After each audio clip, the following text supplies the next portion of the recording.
हर त्योहार एक संदेश लाता है। हर कथा में भक्ति का प्रकाश छिपा है। भक्ति नंदिता पर जानिए हर पर्व का गूढ़ रहस्य और अपनाइए भक्ति का सही मार्ग।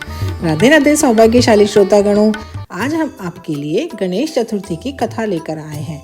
गणेश पुराण के अनुसार चतुर्थी तिथि भगवान श्री गणेश जी को समर्पित है।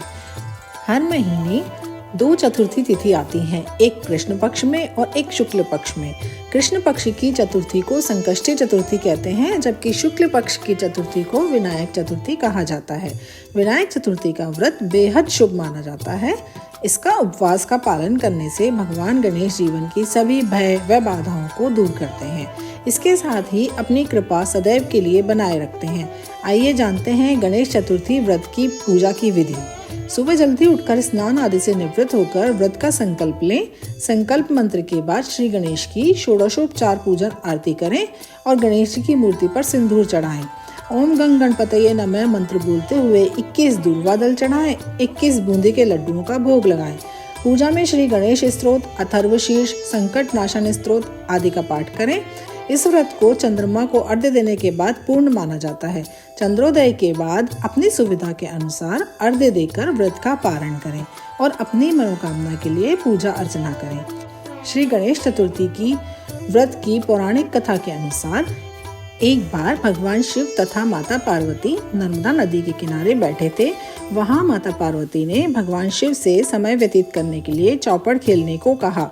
शिव चौपड़ खेलने के लिए तैयार हो गए, परंतु इस खेल में हार जीत का फैसला कौन करेगा, यह प्रश्न उनके समक्ष उठा। तो भगवान शिव ने कुछ तिनके एकत्रित कर उनका एक पुतला बनाकर उसकी प्राण प्रतिष्ठा कर दी और पुतले से कहा, बेटा हम चौपड़ खेलना चाहते हैं, परंतु हमारी हार जीत का फैसला करने वाला कोई नहीं है, इसलिए तुम बताना कि हम दोनों में से कौन हारा और कौन जीता। उसके बाद भगवान शिव और माता पार्वती का चौपड़ खेल शुरू हो गया। यह खेल 3 बार खेला गया और संयोग से तीनों बार माता पार्वती ही जीत गईं। खेल समाप्त होने के बाद बालक से हार जीत का फैसला करने के लिए कहा गया, तो उस बालक ने महादेव को विजयी बताया। यह सुनकर माता पार्वती क्रोधित हो गईं और क्रोध में उन्होंने बालक को लंगड़ा होने और कीचड़ में पड़े रहने का श्राप दे दिया। बालक ने माता पार्वती से माफी मांगी और कहा कि यह मुझसे अज्ञानतावश ऐसा हुआ है, मैंने किसी द्वेष भाव में ऐसा नहीं किया। बालक द्वारा क्षमा मांगने पर माता ने कहा, यहाँ गणेश पूजन के लिए नाग कन्याएं आएंगी, उनके कहे अनुसार तुम गणेश व्रत करो, ऐसा करने से मुझे प्राप्त करोगे। यह कहकर माता पार्वती शिव के साथ कैलाश पर्वत पर चली गईं। 1 वर्ष बाद उस स्थान पर नाग कन्याएं आईं। नाग कन्याओं से श्री गणेश व्रत की विधि मालूम करने के बाद उस बालक ने 21 दिन तक लगातार गणेश जी का व्रत किया और उसकी श्रद्धा से गणेश जी बहुत प्रसन्न हुए। उन्होंने बालक को मनोवांछित फल मांगने के लिए कहा। उस पर बालक ने कहा, हे विनायक, मुझमें इतनी शक्ति दीजिए कि मैं अपने पैरों से चलकर माता पिता के साथ कैलाश पर्वत पर पहुंच सकूं। वे ये देखकर प्रसन्न हों।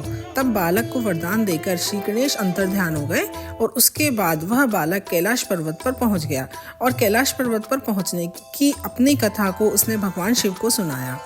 चौपड़ वाले दिन से माता पार्वती शिव जी से विमुख हो गई थी, अतः देवी के रुष्ट होने पर भगवान शिव ने भी बालक के बताए अनुसार 21 दिनों तक श्री गणेश का व्रत किया। इस व्रत के प्रभाव से माता पार्वती के मन से भगवान शिव के लिए जो नाराजगी थी वह सदा के लिए समाप्त हो गई। तब यह व्रत विधि भगवान शंकर ने माता पार्वती को बताई। यह सुनकर माता पार्वती के मन में भी अपने पुत्र कार्तिकेय से मिलने की इच्छा जागृत हुई। तब माता पार्वती ने 21 दिन तक श्री गणेश का व्रत किया तथा दूर्वा, फल, फूल, लड्डुओं से गणेश जी का पूजन अर्चन किया और व्रत के 21वें दिन कार्तिकेय स्वयं माता पार्वती जी से आ मिले। उस दिन से श्री गणेश चतुर्थी का यह व्रत समस्त मनोकामनाओं की पूर्ति करने वाला व्रत माना जाता है। इस व्रत को करने से मनुष्य के सारे कष्ट दूर होकर मनुष्य को समस्त सुख सुविधाएं प्राप्त होती हैं। अगर आपको यह वीडियो पसंद आए तो कृपया इसे लाइक करें, शेयर करें और हमारे चैनल भक्ति नंदिता को अभी सब्सक्राइब करें, ताकि सभी आध्यात्मिक कथाएं और भक्ति से जुड़े प्रेरणादायक वीडियो देख सकें। और हाँ, बेल आइकन प्रेस करना ना भूलें। बोलिए गणेश जी महाराज की जय। धन्यवाद।